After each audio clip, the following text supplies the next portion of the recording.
We live, Noah? All right. Hey, everybody. Welcome. It's the live stream event of the century. Woo! Woo! Here we are.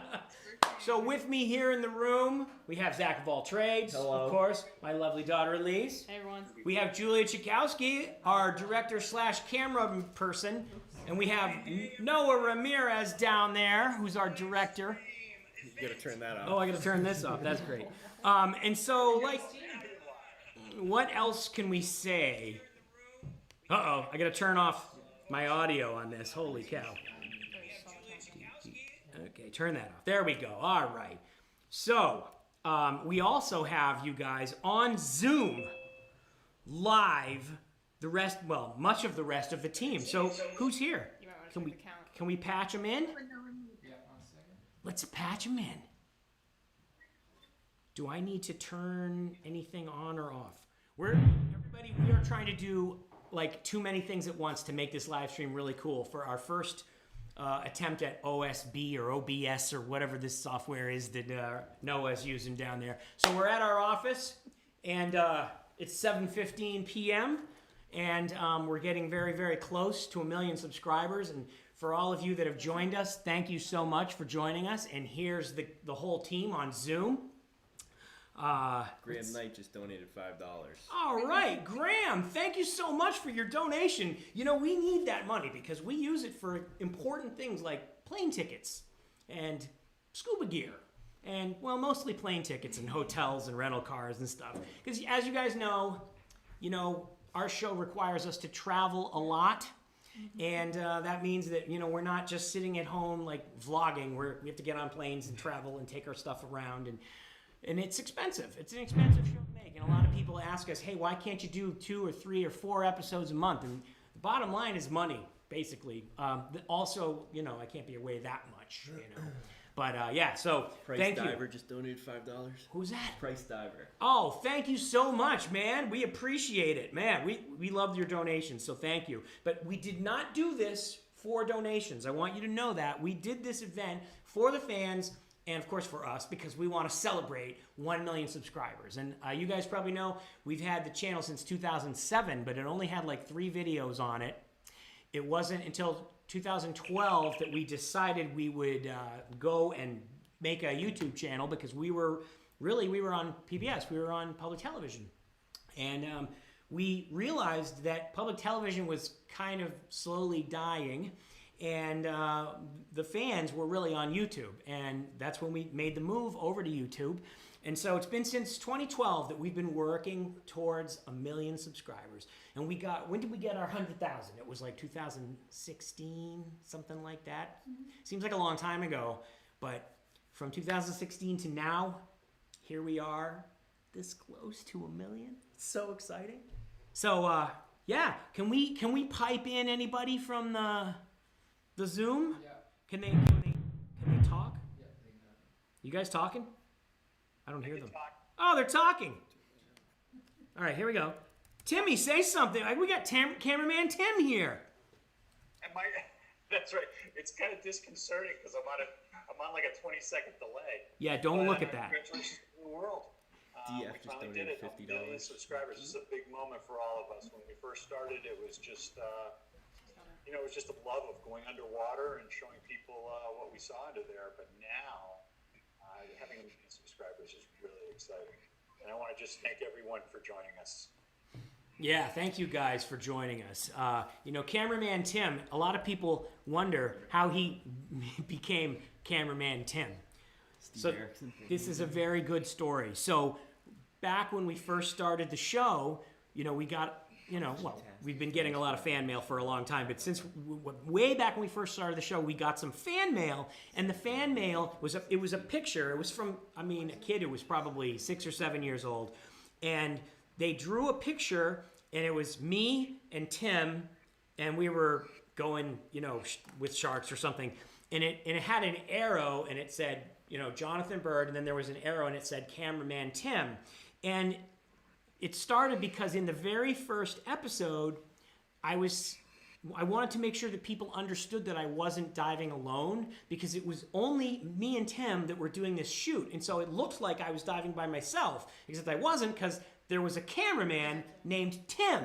And I said in the script, I'm diving with my cameraman, comma, Tim.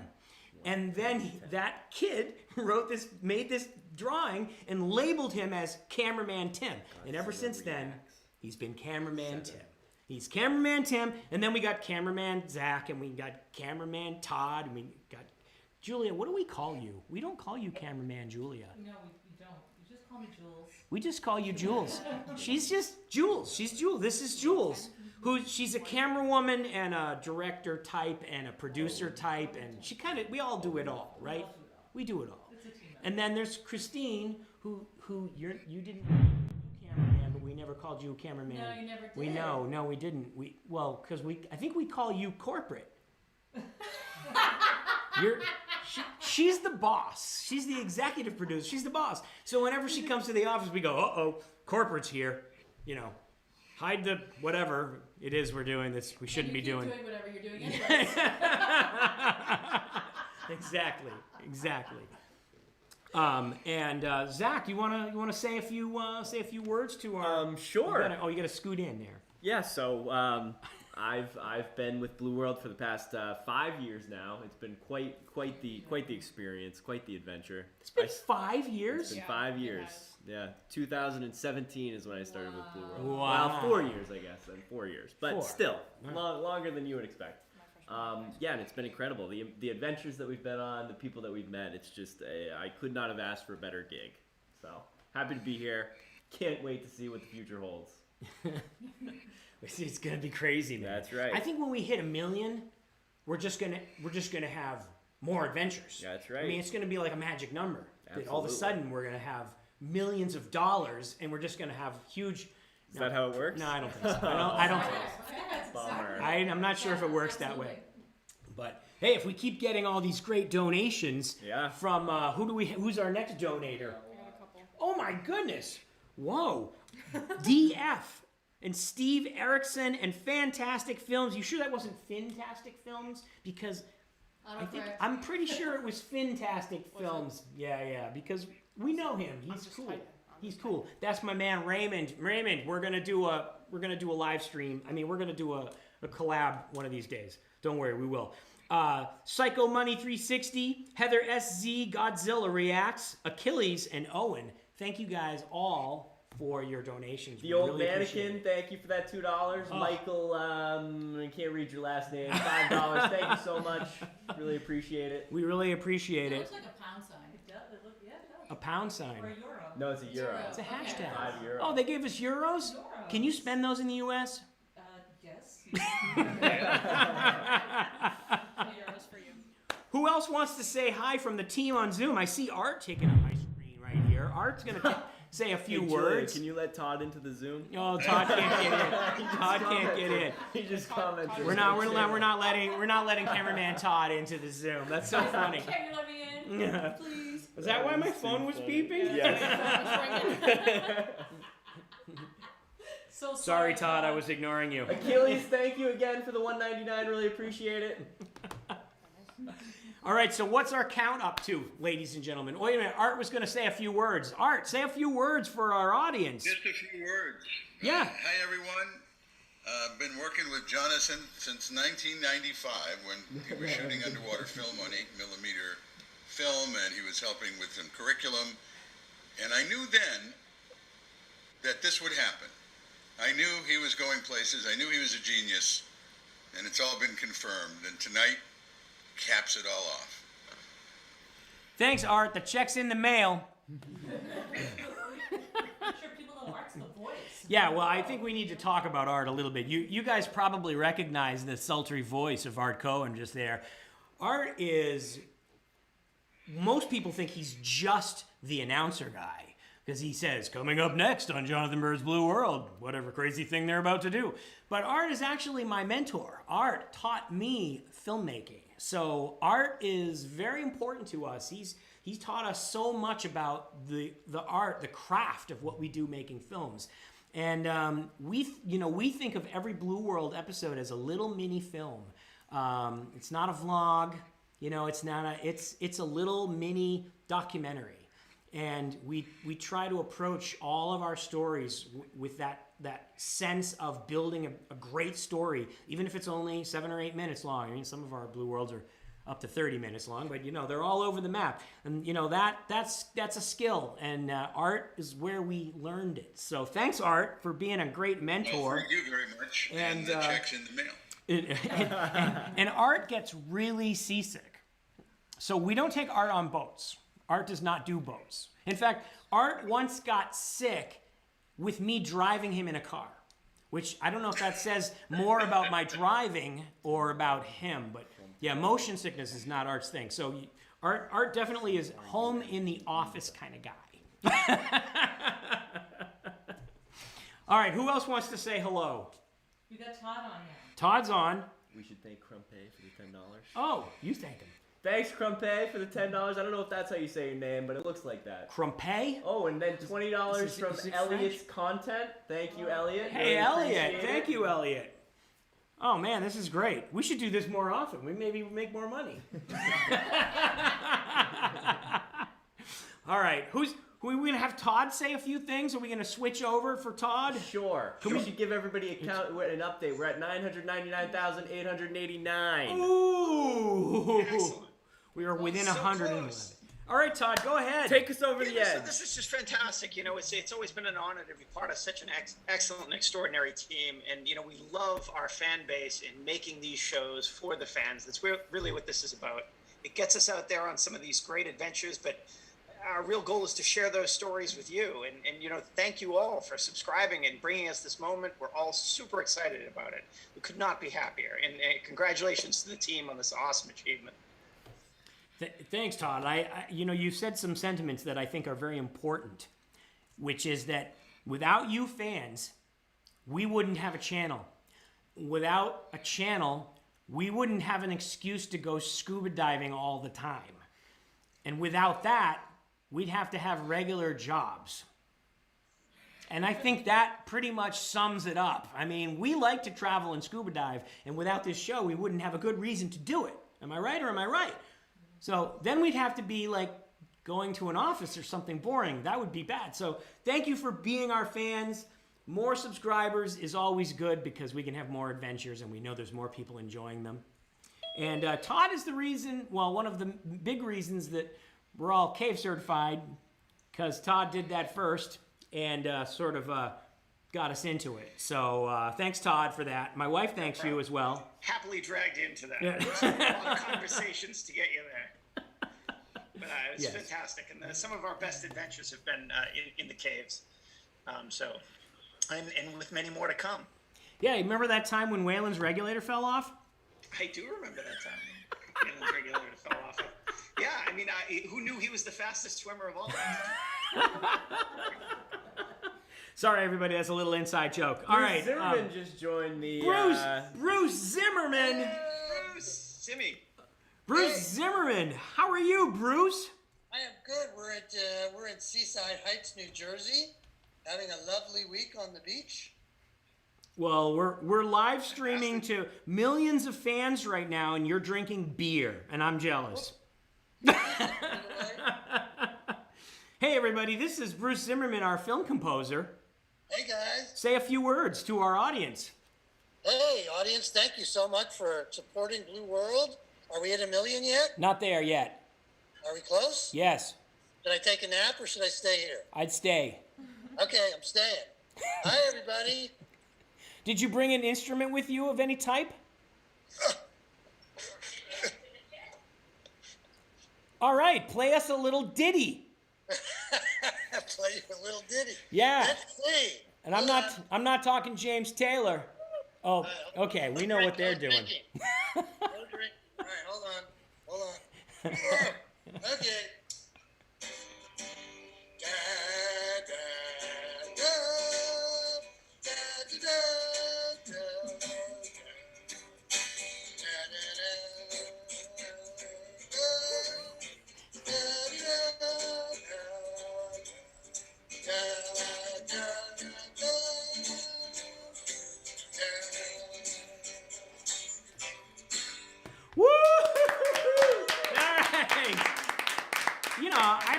I don't think I've ever heard the acoustic version of that. Maybe that should be the new open. Just Zimmy. That's the new open. Yeah, I like that. I like that. Little Sunday morning. Yeah, exactly. Nice. Yeah. Who else would like to say a few things? You want to say a few words, darling? Before you do that, let me You can thank just Tim talk to the Garmachi for the $50. Really appreciate that. Thank you so much, Tim. Yeah, thank you, sir. That's very generous of you. Band-Aid.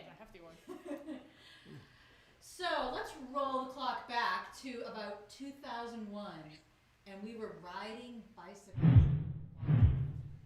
Do you remember that? I remember that. That was a long time ago. Yeah. We were recently married. We were recently married. And she didn't exist. She didn't exist. Nope. Yeah. We didn't know Zach. We didn't know Noah. We knew Julie. We knew Julia. Been around. And you said, I have this really great idea for a show. Yes. I need a crazy host. Yes. And I said, I think you're the guy. That's true. You did. Yeah. I said, I have this great idea, but all we need is like a, charismatic, kind of goofy host. But I wanted to be the cameraman. I wanted to be the director guy. I didn't want to, and that's how the whole concept got formed of me being a cameraman / host. Exactly. So that was all you. Yep, Yeah. that's true. You're and- bicycling in the 90-degree weather next Yeah. to the airstrip in Kwajalein Atoll. Yeah, Kwajalein Atoll. It would be great to go back there. I would love to go back. Yeah, that would be cool. Yeah. Yes. Yeah, We need that would be military great. permission. That's true. Jules, you want to say a few words? Oh my goodness. Hi, everybody. So I've had the pleasure, I can talk a little louder. You can talk to the camera, but yeah. I've had the pleasure of knowing these two for a crazy long time. Not quite as long as Mr. Gears, but what do I want to say? We've had so many great adventures. From, I think our first big project was in the Philippines, where I took a leave of absence for 2 months and we lived there and brought on a whole bunch of volunteers, some of which might be watching this live stream right now. Maybe. So many of our friends, our dive friends, who joined us for that great adventure.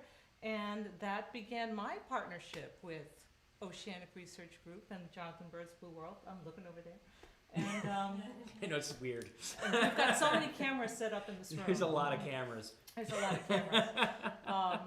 And it's, I'm with Todd, with just saying thank you to everybody, and especially to this whole team. This is a family. You can kind of probably tell that. So we've been through it all. We've loved. We've cried. It was better than cats. And There's a reference. that shows how old I am. So, I just want to thank everybody, and I hope we keep having great adventures. And I love you guys. It's funny because when we finished like the 4th or the 5th season, I said, how long are we going to keep doing this? And here we are working on the 8th season, and we're still doing it. And I think there was a serious, maybe we shouldn't do this anymore, discussion like almost every year. And then we just stopped having that discussion. Yeah. We just kept doing it. It's just like we've come to the realization that we're just gonna keep doing it because we basically don't have anything else to do. Essentially, like that's what we do. I think we love it. We make love underwater films, and that's what we do. Like if we didn't do that, what would we do? Like I literally don't have anything else I want to do. It's too much fun. Right. And I think not Have you looked at your schedule board lately? Yeah, I know.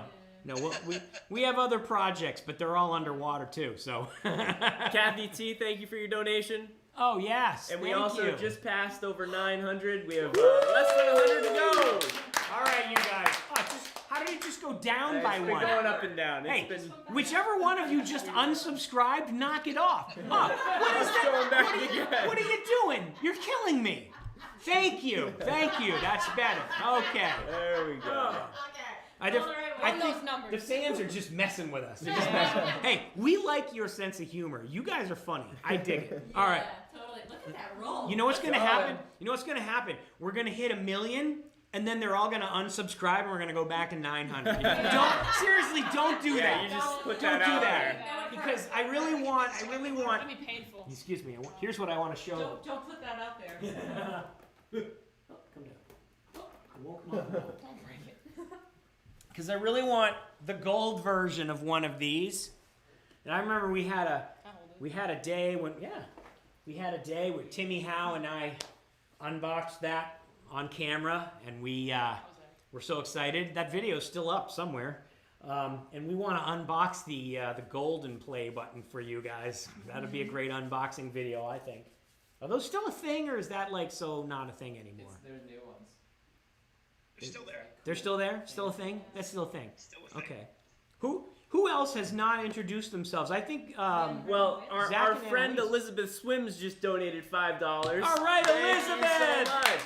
Have you guys seen our episode that we collabed with Elizabeth and we went swimming with manatees? Boy, that was. When was that? Like 3 years ago? Yeah, 3 years ago. Is that like 3 years ago? She's got to 3 be. years. She's got to be like almost double digits age now. She was 6 then. She's got to be 10. Brian Huff, thank you so much for your donation of $25. Really appreciate Oh, it. thank you very much. What, Noah? What are you doing over there? Trying to get the live counter so you can see it in real time. Oh, okay, that's good. We're gonna get the live counter on the big screen. Yeah. We haven't heard from Zach and Where's the Yeah. Where's the? Do we have the? Oh, I'll wait till he's done. Let's see this? yeah, exactly. The little portacam. Yeah. Let's hear from Zach and Annalise. Yeah, let's hear before from we do that. Zach and Annalise. Can we full screen those guys? There we go. Hey, you guys, tell us, tell all the fans about you. Wow. I mean, this is a great thing. I think I'm one of the few people in the crew that started as a Blue World fan and then worked my way up into the crew. Really? So, I didn't even know that. so yeah, I met Jonathan years ago when he came out to film Diver Ed. You guys haven't seen that episode, check it out. And That was years and years ago. Oh my Deckhand gosh. on Diver Ed's boat. And yeah, got all sorts of crazy adventures. It's been a wild ride. And then Annalise, the newest member of I the tagged team. along. Baby. These guys let me hang out and crash a few shoots, and that's great. we just make it feel like that you're actually slowly being absorbed into the collective. Yeah. Resistance is Excellent. futile. It's like it's a we call it the vortex, you know. Yeah, you did a very nice job on the Blackwater episode. Oh yeah, so everybody, our next episode that's coming out is about blackwater diving, which is when you dive in super deep water at night and you're filming little critters that come up from the abyss, and you're gonna love it. And Zach and Annalise were a big part of that episode, so it's a really good episode. In fact, we just finished it today. I don't want to interrupt, but Sandra Signorelli, thank you so much for your donation. It's greatly appreciated. $100. Really appreciate that. Thank you so Wow, much. thank you so much. Also, That's so thank you to generous. Sydney Peterson for the Wow. $5 or the $10. You're a great sister. Oh, Sydney, you're the best. That's his little sister. That's my sister. Yeah. Oh my goodness, that's so cool. Yeah, what other exciting things have we got coming? Drive, it'll get us closer to 1 million. We've got a bunch of cave diving segments coming. Yeah, we do. And then we apologize if you don't actually like cave diving segments, because we really like making cave diving segments, because mostly we like cave diving. So we're going to keep doing that. So that's cool. I see a Blue Heron Bridge segment coming up. Yes, there's a return to the Blue Heron Bridge. We're going to go back to the Blue Heron. Chester polling. Yes, we're going to do a Chester polling episode that's half shot. We got to get back out. Yeah, we got all kinds of stuff from Florida, and we just did this big long shoot in the Galapagos, but those episodes are going to have to wait a little while. There's a backstory on that. Nate Farrer, thank you so much for the $50. You're a great brother-in-law. Thank you. All right, Nate. We're still waiting for you to set up our server, dude.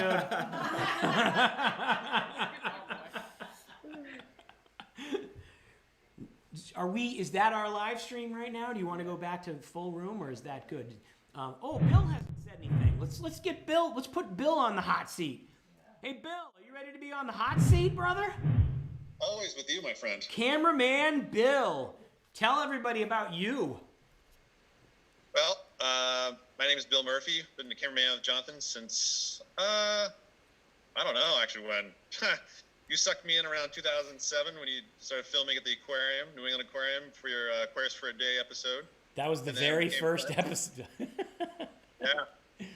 And then we started hanging out and talking and keeping staying in touch. Then you started basically using me to get into aquariums around the country, and kind of hung in ever since, and just kept going with you. And it's been an amazing adventure ever since. Just going places, crossing off bucket list items, and doing amazing diving. And I'm so happy to be a part of this team and see all this stuff happen and watch everything grow. It's been amazing. So happy for the fans to make this happen.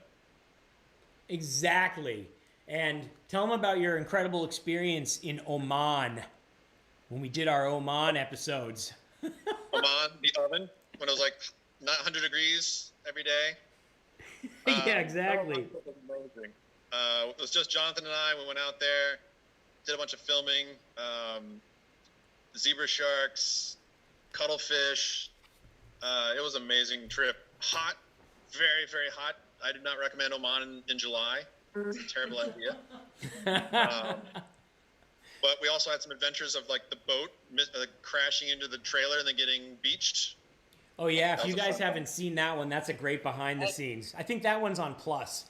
It's over on Blue World Plus when our boat ran aground and capsized. But we were fine.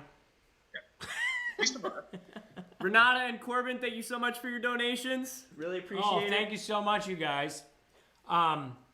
Yeah, you know, I wanted to mention something when Zach and Annalise were up. Zach, is it okay to tell them about your big news? Yeah. Okay, well, tell them.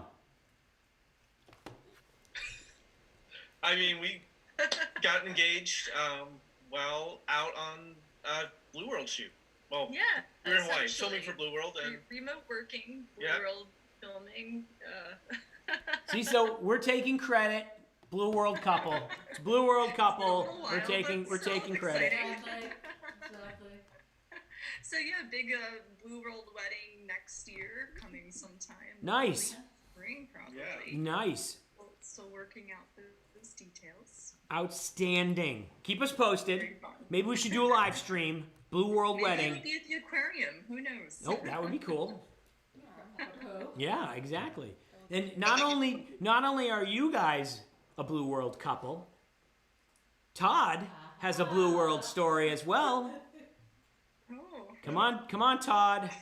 That's true. No, I met my wife on a Blue World shoot in Mexico, and was that 2010? The bull sharks episode. When we first started filming that, it took a few trips to Mexico to get right, but I was on the first one. Oh, yeah, that was the episode where the fishermen killed all the sharks like the week before we got there. That was that was not cool. But on the plus side, you met a lovely woman and you ended up getting married, right? And That's absolutely correct. had a child who is the first Blue World baby. That's right. That's on your own, of course. Well, they were pre-Blue World, weren't they? She was pre-Blue World. I guess Liam was still kind of pre-Blue. Well, Yeah. really. But his birthday's on the premiere of Blue World on public television. Is it really? Yeah. Oh. Kai's birthday's the same day that Blue World. Oh, you was mean on Kai's America. birthday, right? Yeah. Kai's birthday, yeah. Kai's birthday has a Blue World anniversary to it too. So yeah. that really makes him. It makes him the official Blue World baby, Yes. in my opinion. No offense. Offense taken. Charles Reed, thank you for your donation. Oh, you guys, we're at $9.99, $9.46. You guys, $9.49. Oh, we are so close. We are within 50 of the 1 million mark. Tell your friends, tell All your right. family. Yeah, exactly. Hey, can we work this thing? Yeah.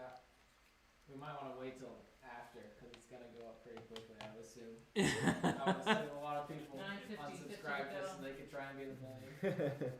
Yeah. But let's go back to the main camera here. Let's get the we get the Dive Talks, thank you so much for your donation. Dive Talk. Hey, have you guys seen Dive Talk? Guys, Dive Talk's a great scuba diving channel that you would love. It's got our friends Gus and Woody, who I'm so glad they haven't reacted to any of our cave diving video episodes, because then they'd probably comment on all the flaws in my diving technique. So thank you guys for not doing that yet. And if you do, react to any of our cave diving videos, please just be kind, because I know my form is terrible. you know, I'm learning. And what else? What else is new? What else can we tell the fans that's exciting? Well, we should talk about some of the great diving encounters, right? We just got back from the Galapagos. Yeah, we did. Where Zach got to dive with his very first whale shark. That's right. Not just one. It was like the likes of like what? 10? Half a dozen. Yeah, I mean, we saw a lot of whale sharks. It was quite an incredible dive. Yeah. And I don't know how you put your phone picture on this, but I mean, it's like, I got some phone pictures you guys wouldn't believe. I mean, it's amazing. You did post it on. Yeah, I did post them there in various places. I mean, we're talking about some, I can't see myself, but we're talking about some pretty big whale sharks. We needed a shot with a diver for scale. So I said, all right, on this next dive, we're going to find a whale shark. I can't believe this actually worked. So we're going to find a whale shark. I'm going to get beside it, but not too close, so I can get the whole shark in the shot. So I'm not going to swim up too close. And then, Zach, you're just going to swim over there and swim above it, so you're the same distance from the camera, so we get the size comparison. And whale shark came along. He swam into frame. We swam it. I mean, it worked. It worked well. It never works. I mean, the shark did not get spooked. It didn't try to swim faster or swim deeper. It just stayed right with us, and you know. It was amazing. It was pretty incredible. It was really, really amazing experience. And then we could hang with that shark for maybe, a minute or two before we were so exhausted, and that was the end of it. It's tough to keep up. Sharks. Ocean Discovery, thank you so much for your donation. Thank you. Colin, really appreciate it. Thank you, guys. Also, Charles Reed, thank you again for another donation. You guys are the best. Really appreciate it. We have never done this before. We've done like 1 or 2 live streams from a phone, but you know, like in the field or whatever. We've never done something like this. So this is kind of a fun way to do this. And it's kind of great to have everybody here. Are we missing anybody on the Blue World team? Gretchen. Oh, Gretchen's not on. Gretchen's not on. And who else is in? Tim, where is Timmy Howe? That's a good question. Somebody text Timmy Howe and get him on Timmy this Howe's live number. stream. We're talking about cameraman Tim. Editor Tim. We have too many Tims. We have 2 Tims and 2 Zachs. Very confusing. If you yell Tim or Zach, someone will answer. Jimmy282, thank you so much for your donation. We are closing in on 30 left to go. It's an epic thing. Oh, we have only... Ooh. Yikes, so close. We're so close. 30. We are so close. Wait a 44 minute. You know left. what? You know what we need? What do we need? Oh, there he goes. You really could come back with anything. Hey, I want everyone to guess what he's coming back with. Because someone is prepared, Julia brought champagne. Julia, would you like to do the honors? Well, we have to wait until we hit 1 million. I know, but we gotta get ready. We gotta get ready. This is as close as you need to get for now. Yeah, we gotta get ready for this. Lydia, thank you so much for your donation. So we don't have anything to drink it out of, but We need some cups. We need cups. we might need, we'll drink some champagne out of some plastic cups. What's that? Just pass it around. Yeah, we could do like F1 and shake it up and spray each other, but no. Electronics. Yeah, probably electrocute ourselves. I cleaned out. Deal with that. Oh my goodness. We are so Pierre. excited, you guys. Forgot about Pierre too. We have That's one another cup of person. Sherpa. Oh yeah, Pierre. There's Pierre. Mon ami. Oh, thank you. So, ladies and gentlemen, as we close in on this momentous number, we urge you to tell all your friends and family to subscribe. Look at all the donors. Oh, Yes, wow. Oh, my Price goodness. Diver, thank you so much. Tim Zealand? Paul, New Zealand. cannot thank you guys enough. Oh, thank you guys. That's so generous of you. We need to go to New Zealand. We That's do. what he's saying. You know, we can't Tim Paul get is inviting in. us. We can't get we in. Can't right Let's now. go. That's Just true. not yet. When New Zealand is open, we are so going to New You Zealand. gotta quarantine No, for 2 there's a weeks. loophole. There's a If you loophole? go- If you go to McMurdo Yeah. and fly back to New Zealand, they'll let you stay. So Really? you have to go to McMurdo, dive under the ice, and then go to Antarctica. Yeah, but you have to. So you just have to divert through Antarctica. That's what you're saying. This is No why Zach problem. doesn't do the planning. Maybe JetBlue will bring you there, Todd. Yeah. Via Fort Lauderdale. Look forward to that flight. I got friends there. Oh my goodness. We can stay. We didn't stay.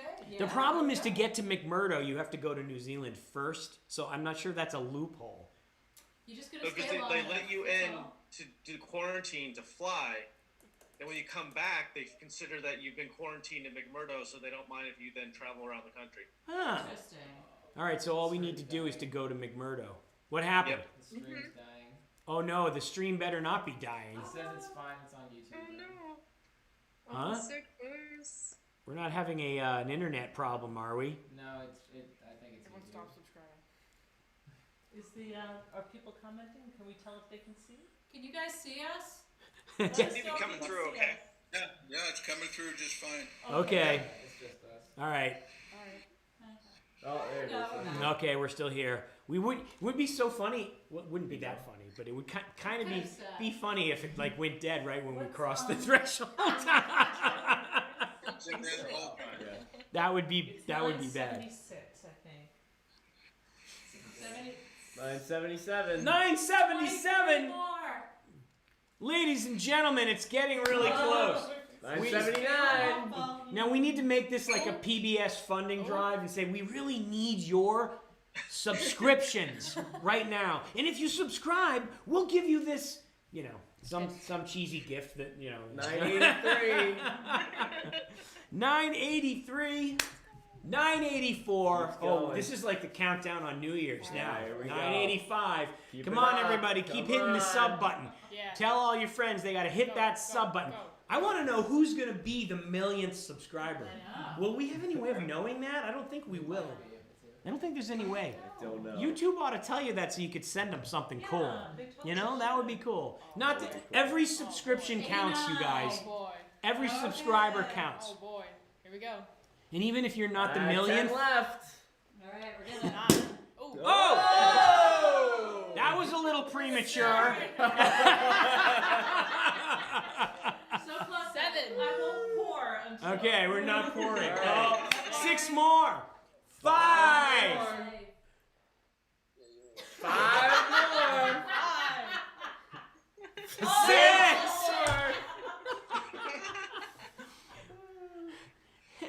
Oh. Come on, guys. Oh. Killing me here. All right, quit messing with us, you guys. Quit messing with us. You're just trying to make this look You guys are just messing with us now. You're just messing with us. Oh my god. You guys are killing me. You're killing me. Oh. Can you believe it's literally back down in the 80s? Okay. It's all because we opened the wine too It soon. is. Yeah, that's exactly Okay, it. now it's coming back. Okay, come on, everybody. It's my fault. I couldn't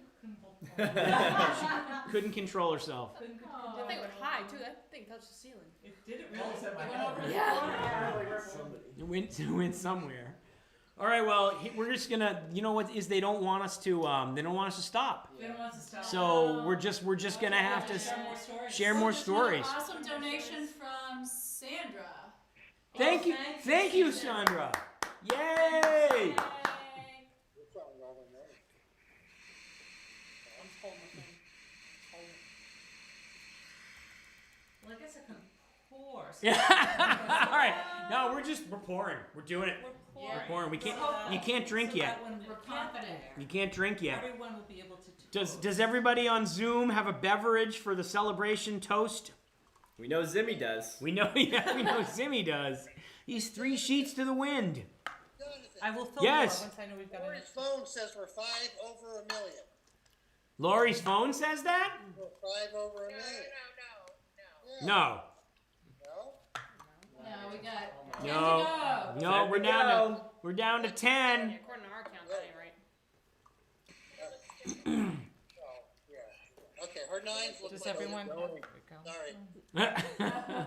Shark Films, here's your shout out. Thank you so much for your donation. Yeah. Appreciate it. All right, we're at 999,992. 8 more to go. 8 more to go. Well, 7 more. Don't do this again. what? Don't do this again. You start counting down. You start Yeah, counting let's down. see. They Oh, start no, unsubscribing. We're not even paying attention. Yeah, we're not even looking, you guys. We're not even looking. Pass 997. 3 more. Release. 998. This isn't funny. Come on, people. This is not funny. This is no longer Ow, humorous. hurts. Come on, One more. $9.99.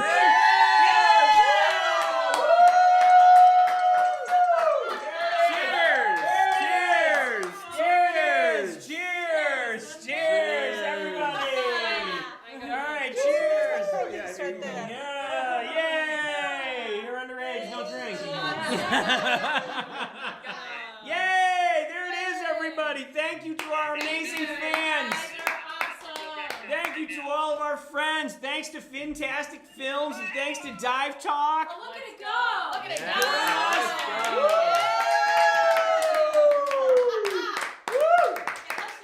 Let's go.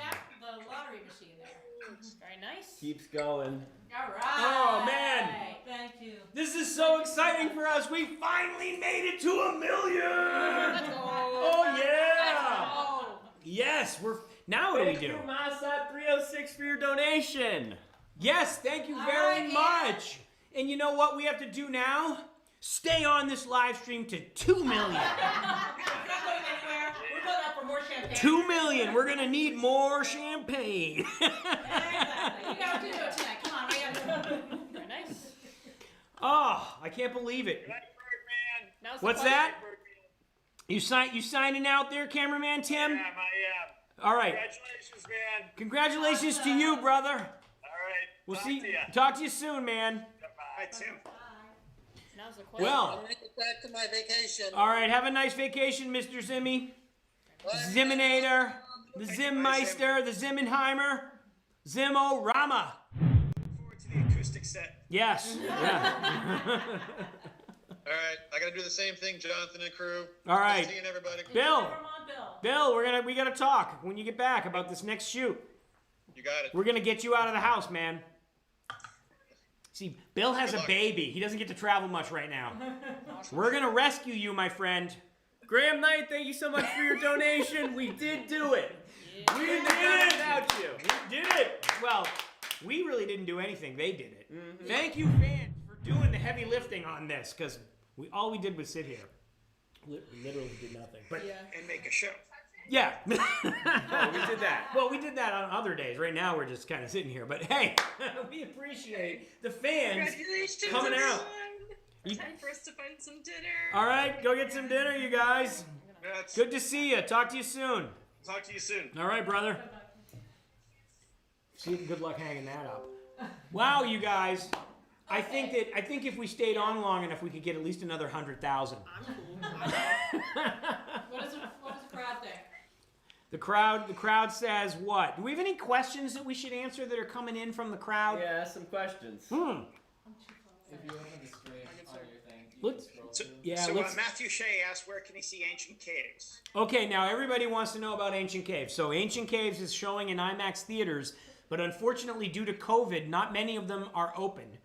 And the ones that are open are mostly showing the films that they were supposed to be showing when they were closed. So Ancient Caves has been very slow to roll out. If you go to the McGillivray Freeman website for Ancient Caves and you go to the tab that says Showtimes, it will tell you where it is showing. Right now, it's only like 7 theaters. But it's going to, trust me when I tell you, it's going to be in all the institutional IMAX theaters. If you have a museum with an IMAX theater on it, it's going to be there. We just don't know when. What's interesting about IMAX, institutional IMAX films, like documentary IMAX films, is that the theaters it doesn't come out like on an opening weekend like a Hollywood movie and then play for 3 weeks and go away. Each theater can open the film whenever they want to open it. And if they want to open it next week or next year, to coincide with an exhibit or something that they're opening, they can. So most of the theaters will open it within 3 years, but a lot of theaters will take a couple of years before they have the space in their schedule to open it. The good news is, once they open it, they typically run it for at least 6 months. So you'll have ample opportunity to go see it. That list on the website will be kept updated, and of course we'll have updates on social media. If you follow us on Facebook, we definitely keep people posted when it's coming out in new locations. everyone has been asking, when's it going to come out on home video, on Blu-ray, on streaming, or whatever? And the answer is not for a long time, because it has to finish its full theatrical run. So I would say 5 years, probably. So a long time. We want everybody to see it in IMAX. We want you to see it in 3D. We want you to see it on a dome. We want you to see it in the right giant screen theater so you get the full experience. It is just not a film that you want to see on a little bitty TV. You want to see it on a gigantic theater, because that's how it was shot. You're going to love it. Was that a good answer? Yes. That's a great answer. So Fantastic Films also has a question, a great question. I think one that's on a lot of viewers' minds. What? And I'm going to answer it for, and the answer for me. But his question is, who is the best cameraman on the team? So Who is the best cameraman? Who's your favorite child? So Fantastic Films, great question. Me, but we're gonna say Jonathan to like keep the ego up. The best cameraman is definitely Zach. No. And the second best is Julia. And the second best is Julia. But who's keeping score? So Christina Wilson asks, where is the next dive? And it's in Massachusetts, I think. Yes, actually, we're diving. Trying to find the goosefish. We're trying to find some goosefish, but it's for a giant screen film. It's not for Blue World. It's not for Blue World. But the next dive, Blue World will be Chester Poling. Yeah, the next Blue World will be in 2 weeks. We're diving the wreck of the Chester Poling off Gloucester for a great episode, and we're going to use our new ROV. If you've been watching Blue World Plus, you saw we did the ROV test, our remote underwater vehicle. We're going to be using a combination of scuba diving and ROV, because the wreck broke into 2 pieces, and there's a shallow piece and there's a deep piece. And the shallow piece we're going to hit with the with scuba gear cameras, and the deep one we're going to use the ROV. It's going to be a great fun segment. Very cool. Todd, since you're sort of running this. So the next question, SJ has what I think is another excellent question. We've got great fans, so we get great questions. What got you into exploring the ocean? Me? And yeah, well, you can start. I think we all have our own story. I was going to say, we all have our own story. Todd, tell what got you into exploring the ocean. What got me into exploring the ocean was starting in lakes when I was a kid. And I just like the independence of it all and the sense of adventure, because, the ocean is still remains sort of the last great unexplored wilderness on the planet. And so, the ocean is that. You can interact directly with marine life. There's nobody there to tell you what to do. There's no signs up about no parking here or there or entrance fees or anything. You jump in the ocean, and there's this whole other world beneath the surface. And it's just absolutely fascinating from a pure exploration point of view. And the marine life is just phenomenal. So Oh, sorry, go ahead. I was just going to say that Graham Knight just donated $5 and asked the question, are you going to write a book? Graham, thank you for your donation. And in fact, I've done 7 different books of underwater photography, all of which are completely out of print now, so good luck finding them. But tell them about our books. So you're onto something there, because we are in the process of working on digital books to go with Blue World for kids. Sort of 3rd, 4th, 5th grade level, and actively working on it. So stay tuned. In the fall, we should have some more. Think about bull sharks and sea snakes and all those kinds of adventures. And those will be available initially exclusively on Epic. Yeah. Some of you have found us through Epic, the reading app. A few years ago, Epic decided they wanted to add videos to their reading app, and they came to us and they said, hey, we love Blue World. Can we put some of your episodes on Epic? And we thought, hey, this is a great way to find some new fans. So we said, sure, and we worked out a deal with them. And so they've got about 100 of our videos on Epic, and they were interested in some books. And so we're working on a series of books now that we're going to have out, which are going to be fun. And it's a lot of work to make all those books. So one of these days they'll be done. To go back to continuing with Todd's explanation for the love of the underwater world, I told in my dive story about, why I learned to dive. And picking it up from there, the first time that I went diving, I was immediately fascinated with marine life. And since I was already into underwater, I was already into photography, it was a natural extension to get into underwater photography. And then once I got into underwater photography, it kind of just became my new passion. So I think most people that become underwater photographers or underwater filmmakers started as divers that then became interested in photography as something to do underwater. And then there's some people that are already into photography, they learn to dive and then they take it underwater. Not too many people start out as like photographers and then decide to go and do it underwater. And Zach is one of the few people that I know that did that. So that's an interesting story. Wouldn't have been able to do it without you. Oh, well, you're the best. I'll send you a check. But no, seriously, I started working for Jonathan when I was still in college. It was an internship. It was when I was just finishing college. And Jonathan hired me full time when I graduated, and he told me, if you ever get certified to dive, you're fired. And I'm still here, so I guess I passed. But I spent a lot of shoots sitting on the boat and just, and then I would come back here and we would edit it together and I would watch all the footage and I was just like, man, I really, really want to experience this for myself and see this stuff and document this stuff. And so cameraman Zach, who's not on the Zoom anymore, he was actually my instructor. He's a scuba instructor, for those of you who didn't know that. So he was able to give me a class, teach me the ways of scuba diving. And then after that, I took to it, and I love it. It's my favorite part of this job, and here we are. Here we are. Yeah. And, it's interesting because we went on a shoot with Howard Hall, who's the greatest underwater cinematographer of all time. And he's my personal hero. And you were on about your 25th dive. It was like 15. After being certified, and you had good buoyancy, and you were very solid in the water, you had good air consumption, and Howard said to me, how many dives has this guy got? And I said, I don't know, 20 dives, and he goes, he's a natural, I've never seen anybody like it. And it's true, the guy's a natural. So, it's a sign. You were meant to be with Blue World. That's it. Meant to be with Blue World. Meant to be. So we get some more fan questions. More fan questions. Bob wants to know, what inspired you to start your channel? Ooh.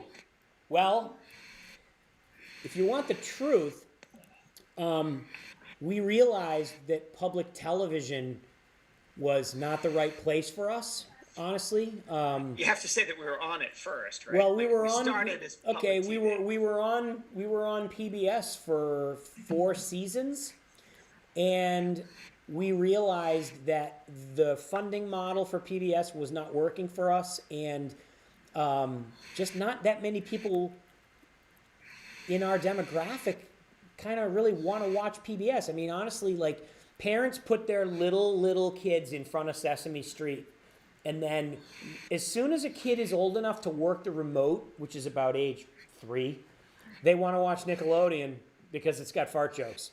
And we realized that, by the time the kids were getting to the, 10, 12, 13, the age that they're really into underwater stuff, the age that I was when I was watching Jacques Cousteau, they're not watching PBS anymore, man. They're watching YouTube. They're not, and we were literally watching broadcast television kind of decay and streaming coming along, and YouTube was really the original streaming network. Now people take YouTube programming seriously, but in 2012 they kind of didn't. But we realized, okay, there's a model for ad revenue on YouTube, and maybe we can reach a better fan base on YouTube, and we can build something. And the best thing about YouTube, the thing that we love so much about YouTube, is we're in control of our own channel. We can make a segment about anything we want. We can edit it the way we want. We can do whatever we want. And the other thing is that it doesn't all have to fit into this 24 and a half or 25-minute slot that goes on television. If we have a subject that just wants to be 6 minutes or 7 minutes or 8 minutes or whatever it is, we make it the length that it wants to be. If it wants to be 30, it's 30. So we don't have to fit our show into a spot. And it's much better because we have so many subjects of different interests and ranges, and we just let them be whatever length they like to be. I mean, I know you guys like the longer ones, so do we, but sometimes it would just be super boring if we padded something out to be too long. So we just let it be what it is. So we love YouTube. It lets us do what we want, when we want, how we want. We're in control of it, and that makes it very creative. Noah's like doesn't want to come down here, but come on out here. Here, hey Noah, turn this on. Here we go. Turn it on. Oh, okay.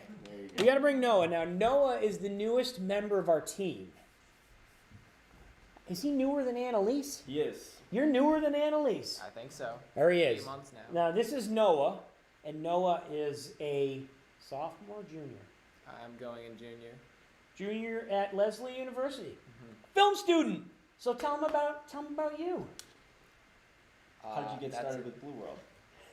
So I met Tim Gears because he was my teacher at Leslie, and he works for Jonathan. So I was working on a project one day for class, and I thought it needed like a little bit of pizzazz. So I made this like little animation thing for the intro of it, and I just put it in the project, and I showed it to him, and he was like, I know exactly who you can go work for right now, who's looking for someone. And then he just introduced me to Jonathan, and then within a few months, I'm here. Here we are, and he's not leaving. That's right. When Tim Gears calls and says, do I have the intern for you? We say, okay. He came over here, he's an After Effects whiz and special effects whiz. You know that like new thing we have with the bubble that comes up that goes, it says subscribe? That was him. So yeah, we're keeping him busy. We're training him up. And by the way, if you get scuba certified, you're fired. I don't plan to. He tells us he really prefers editing and post-production to going on boats. But we have solid case history that never holds for much time. So, Get him in the field. Get him in yeah. the field one day. Well, now he's the DIT on this project for Yeah, McGillivray. yeah. So, Giant you know, Speed project. yeah. So we- coming out in the field. Yeah. So, yeah, Megan, if you're watching, that's the guy. Here he is. So, All right, so yeah. we have another short. This should be a short question. The On Mannequin asks, "Do we have any plans to visit Northern California?" But I think not. But Southern California, we have some things there. We're going to be in Southern California next month, but I don't think that for nothing for Blue World's going to come out of that. That's work for someone So- else. We're open to ideas. Yeah, we're open to ideas. We get a lot of Story ideas. we get a lot of invites. So Ab Bowden also asks, for each of us, what is your favorite shark dive? And for me, it's still in Rhode Island. It's Blue Sharks in Rhode Island. Really? Yeah. Oh, it's still an awesome because it's local for me and for you. It's, Yeah. You know, we can do it all the time. It's easy. They're just great to dive with. It just doesn't have the best hit rate. You know, Guadalupe is awesome, but it's hard to get out there. Well, you know, I agree that it's Blue Sharks were my first shark dive because they are local, and I've always had a soft spot in my heart for them. I think they're just beautiful, like chill, gentle animals. But I gotta say that hammerheads and whale sharks at Darwin Island in the Galapagos is really hard to beat. For I me. think Tiger Sharks at Tiger Beach was a pretty cool one. It was. Your, Tiger Beach is you're hard. wearing but the you know, shirt. the problem with the Right, Galapagos is they don't get that close to you. Great friend. Yeah. Great I'm sorry, Todd. I missed that. I was saying the problem with the Galapagos is most of the sharks don't really get very close to you. That's Like true. they tend to take distance, whereas with the blue sharks, I mean, they'll surround you and rub right up against you in numbers. That's true. Yeah, it's a more intimate experience. Scalloped hammerheads are shy. Yeah, Yeah. Pretty intimate with the whale sharks. Yeah, you can get Oh, pretty yeah. intimate with the whale sharks. but they Definitely. don't stick around, Full wash. right? Full Yeah. wash from whale sharks. You gotta chase them. Well, they're gonna cruise right along. You have to chase them no matter where you are. That's true. Whale Yeah. sharks don't pause. True. Yeah, but Yes. Full wash Mexico snorkeling with whale sharks. Yeah. Pretty cool. Yeah. So a similar question is posed by Lizzie Cole, who asks, "How did you get such an interest in sharks?" You know, for me, my interest in sharks started back in my still photography days when I realized that those are the only pictures that you can reliably make money from. And so you start going out doing as many different kinds of shark dives as you can to get a good library of images that you can licensed to books and magazines so that you can actually make a living at this. But then after you start doing that for a while, you start realizing what interesting animals they are, and now you just want to go check out as many different kinds as you can. So I think it started out from, you know, it literally just started out from a money perspective, and then it slowly came into like a fascination for me. Beautiful. Yeah, they're beautiful. I'll make a picture of shark conservation as well while we're talking about sharks. Yeah. Yeah. And keeping them safe and not thinning and all that. They are our friends. Well, I mean, the ocean is in a bad way without top predators. And, you know, you see these things with fish hooks in their mouths and, you know, fins cut off and stuff, and it breaks your heart. You know, just don't want to see that happen. And so if you start diving with sharks, it's almost impossible to not become an advocate for sharks, because you see their plight and you identify with they need some help. And just this whole like Jaws thing that, you know, people that are not cool, like the subscribers to this channel who know about sharks, the rest of the people are always thinking, you know, they're going to bite them and they're going to, you know, and we have to get rid of that bad perception. And it's, to me, it's still, it's amazing that in this day and age, like Shark Week is still doing that. They're still doing the, you know, Making them as frightening, right. aggressors, hostile. They're not. And how many episodes have we done with sharks? Like 50? Like a lot. Still, I mean, other than this one finger, I mean, just kidding. Just kidding, you know. I mean, nobody's lost any limbs yet. Why don't they have Lion Week? I know, they should have People Week. We want to talk about stuff that's scary. Yeah, Mosquito Vending Machine Week. Okay, so next we have a question from Mo Al-Zaban. He asked specifically for you, Jonathan, if we're returning to the Red Sea, what country would it be from? Sudan, Saudi Arabia, or another? Sorry, it's my husband. Now, Mo is one of our regular commenters on the channel. What's up, Mo? And I know you want us to come over to let me see. He's from Saudi Arabia. You're from Saudi Arabia. I know that, and I know you want us to go there, but it's very complicated. Very complicated. I have to tell you, I know you know this. We did not have a very good experience with customs in the Red Sea when we went to Egypt.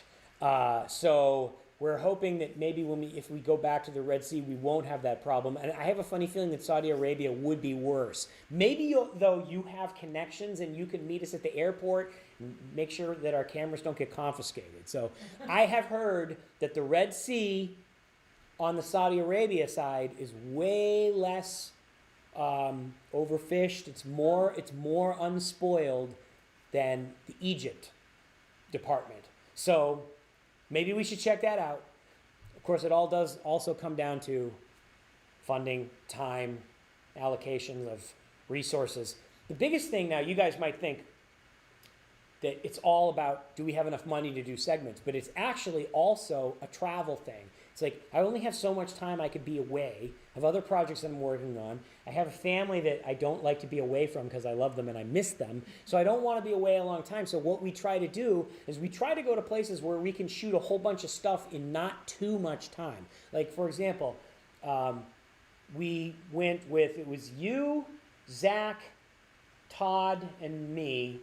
We went to Florida last January, and we banged out something like 8 segments. Yeah, I think so. And so in 2 weeks, we were able to put 8 segments in the can. And that's the kind of stuff we need to do, because not only can we not really afford to go and take a whole film crew someplace for only one segment, it's just not a good use of resources. Like, everybody says, when are you guys going to give us the segment on orcas? The problem with the segment on orcas is not only is it insanely expensive to go up to Norway to film orcas, but while we're there, that's probably the only thing we can shoot. So we're going to go there for a long time and spend a lot of money, and we're only going to come back with one segment. So it's really hard to make the financial argument that it's worth it. If we had tons of money and tons of time, it would be different. But so we have to look at every location. You might say, well, New Zealand is really far and very expensive. It is, but if we can go there and we can shoot like 5 or 6 segments while we're there, we could make the argument that it's actually probably a better value for us than going to some place for like one segment that's much closer and much cheaper. Does that make any sense? Yeah, well, Yes. Australia, So- I think we shot 7 days. Right. So every time we do, especially a really like we go to the Philippines or we go to Australia or we go to someplace really far away, we like line up a whole bunch of stuff and we're busy, man. Like we have to keep at it every day because we don't want to waste any time. So what else? No, that's great. That actually answers Isaiah Jones had the question, when we do killer whales. and she's at like a But facial another group question or comes in like from shark films. They want to know if we've ever heard of the long-nosed cat Is she on shark. Ask Our Step? A long-nosed cat shark. I haven't. I have not heard of a long-nosed. I would have to Google that. I would Google that. And for those of you who think that I'm a walking encyclopedia of marine biology, not really. Pretty close. Google it. Good with Google.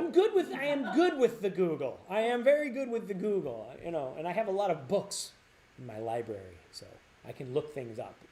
I am not actually as smart as I appear on YouTube. Friends, we have the first friends. Yes, we do. We have very knowledgeable marine biologist friends. And yes, I am not a marine biologist. Electrical engineer. More adept at soldering than at whatever And that comes in very handy. marine Yeah. biologists do. I don't Fixing know. stuff is good. Fixing stuff. I fix a lot of stuff. What else we got? Todd, you have become the moderator of our chat. Yeah, so Sandra Signorelli asks, Zach, question for Zach. Oh, question for Zach. Oh. She would like to know if you get certified like Jonathan in the Bahamas. To cave dive. Yes, for cave diving. Yes, so I am in the process of getting cave certified right now. So it's 3 classes. I've done the first class, and I'm hoping to take the next 2 very shortly. So I am on my way. I will definitely be there eventually. And you took the first class in Florida. Yeah. Yeah, I took it in Florida with cave instructor Chris Brock, and it was great. How was Chris? I can't wait. He was amazing. Great cave diver, great instructor. Seems like a really nice guy. Very nice guy. Yeah, we're not taking you to Abaco. I'm sorry, Brian. Like it's just like you know. Come on, Brian. Money is a factor here, so we're gonna, I'm just saying. I will get there eventually. Yeah, we'll get you there eventually. That's right. Oh, that's right, Christine. You took the first class I too. did too, yeah. So now we got to get Jules in. Mm-hmm. Yeah. All right. So yeah. So you guys should do the second class together. That'd be a Absolutely. riot. I love That'd be it. great Have a fun. good time. Yeah. Yeah. She told me years ago, you're never getting cave certified because it's too dangerous. And now, who's getting cave certified? You. That's good. All right, what else we got, Todd? All right, so Dragon Gaming asks, what do you think is the best place to go scuba diving? It's kind of a hard question. Oh man, what? The next place. That's right. The classic David Duvalier answer. That's it. The next place. I like that. Beautiful. Well done. Perfect. I would do that. Good answer, good answer. I think Rivka's on the phone. Yeah. Yeah, sorry. Manhattan, there's no place to hide. Sorry, how? The One Movie Dog asked the question, what was the most difficult video to make? What was the most difficult video? I guess it depends on. I guess it depends on what you define as difficult. What was our most difficult video to make? I know it took a lot of dives to get that little crab changing shell. The hermit crab changing shells. Well, that hermit crab That changing was- cells. Well, it was easy to took get a them to. long It was time. easy to get them to change the shells, but then to get to take the anemones, because what they would do is you'd offer them a new shell, and they'd change shells, and then they go, nah, and they get back in the old shell and walk away. And you'd be like, oh. I think it took about 900 tries to find one that finally wanted to take the new shell. So, Carried over as amendments. yeah, that's a good point. I didn't think about that one. What do you think was the most difficult one? Oh man. Because that one was before your time. Most difficult one. The ones that we've done, I don't. I'm drawing a blank. I don't know. We've had so many where we got skunked and we had to go a second time, like bull sharks. Yeah. Yeah. Where the first time we went down, the week before they were there, the fishermen had caught all the bull sharks, and when we got there, the dive operation was like, "Hey, there's no more bull sharks." Jorge was like, "Sorry, they're all fished out. You want to go reef diving?" We were like, "Oh." Tiger sharks, we got skunked twice before we got our tiger shark segment. So. Well, I mean, there's just different types of difficulty, right? Yeah. Like there's the technical difficulty, there's finding the animal difficulty, there's Right. filming the animal difficulty. Like in terms of permitting, Devil's Hole was probably the most difficult. Oh, yeah. Yeah. You know, I mean, getting the permission to get in there. Yeah, there's been a lot of challenges with this stuff. So I don't know what were the most difficult, but there's a lot of difficult ones. The whole thing is difficult. They're just difficult. We should become vloggers and be way better. Except that we're not that good at it. So, we should just do reaction channels. We'll just react to marine life channels. Yeah, you know, I had a great idea the other day. I was thinking what we should do is we should react to one of Dive Talk's reaction videos. So like we could be reacting to a reaction. There you go. I don't know how far we can keep We have to do that for the ancient caves bubble. Because I just need to talk about the bubbles. Right. So maybe we get Dive Talk to react to like one of our diving videos, and then we'll react to them reacting. There you go. I don't know if that would be interesting or really stupid, but Very meta. It's very meta. It would be pretty funny. So Larissa84 asked, what is the scariest dive in your life? The scariest dive in my life? The dark ones. The ones that are really dark and deep, and you had to go back and get the light. Well, you have the Greenland shark story. That's kind of scary in You're gonna have the to go over to abstract Blue way. World Plus. Yeah, and you watch got to the go dive over to Blue World Plus and watch our dive story that I talked about, the Greenland shark dive. That was one of the scariest. Yeah. Yeah. I can think of the ones like that one, the Champlain dive. We left the light where on you the left wreck. the light and you had to go back down. That was so scary. And then there's the river, the shark tooth in the river with the ripping current. Oh, yeah, that was so scary and too. complete blindness. Yeah, that was. Generally not seeing deep and cold. How do you remember all the ones that were really scary? Because you come home and tell me about it. Like, oh yeah, that was really scary too. Yeah, looking for fossilized shark teeth in the Cooper River was really scary. It's dark. You had, like, this It's viz. dark. There's this much viz, and the current's ripping, and you're wondering if there's any alligators around. That was kind of scary. Yeah. So the next question comes in from Shiba Pizza. Are you going to do another Shark Academy episode? And especially now that Discovery has stolen our Shark Academy name. Yeah, they did. Why didn't we copyright that or trademark it or They did. Money. something? We are going to do another one as soon as we have a new shark to put in it. Do we have any new sharks to put in it? Nope. We need a new shark. We got to get that Mako. That's the key. we got to go get Mako that shark. Mako. Yeah. So Dragon Gaming with the next question. Jonathan, what do you think about prehistoric fish? Have you ever thought about making videos on creatures like Mosasaur or Dunkleotius? I can't pronounce that either. Yeah, okay. Yeah. We haven't really thought about that because we're really more into filming things that are alive and going places and scuba diving, and doing episodes like that would be more like just like doing CGI or vlogs. So we're not super into that kind of thing. The Sula Camp is the only one I can think of that's the prehistoric but still here. But it's Yes, super but tricky. I'm definitely not gonna film them because they're too deep. Yeah, We're gonna leave that to Laurent Ballista. he can do that. Yes. What else we got, Todd the Bod? So Eli Turner asked have you ever scuba dove in California? I think we answered that already. Oh, So definitely. mostly Southern California and some other parts. And then I'm not sure I'm going to get this name correct, but Ojema Upkadinjagaba. Have you ever seen salp before?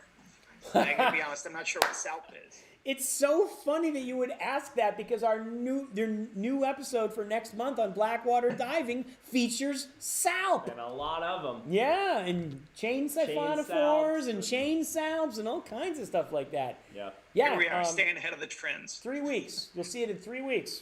Some salp. So let's see. Mo Alzaban, Jonathan, do you think that Southampton is a good place to study marine biology? Southampton. I don't know if they mean England, I guess. I don't know where. I would assume that means England. I don't know. That's a good question. I'd have to Google it, man. Google? I'd Google it. Google is our friend. I'll Google it. Look at you guys. We're 80 subs up. Yep. 79. I'm going to have to bug out. All right, Art. I got to get up. I got to work in a couple hours. I got to go to work. So. Oh, man. Art's got the 2 a.m. shift. So, Art. Awesome seeing you. All right, Art. Thanks, Art. Good night. We'll Bye, talk Art. soon. So, Informer Settler asks, do you plan to collab with other dive channels? We definitely do.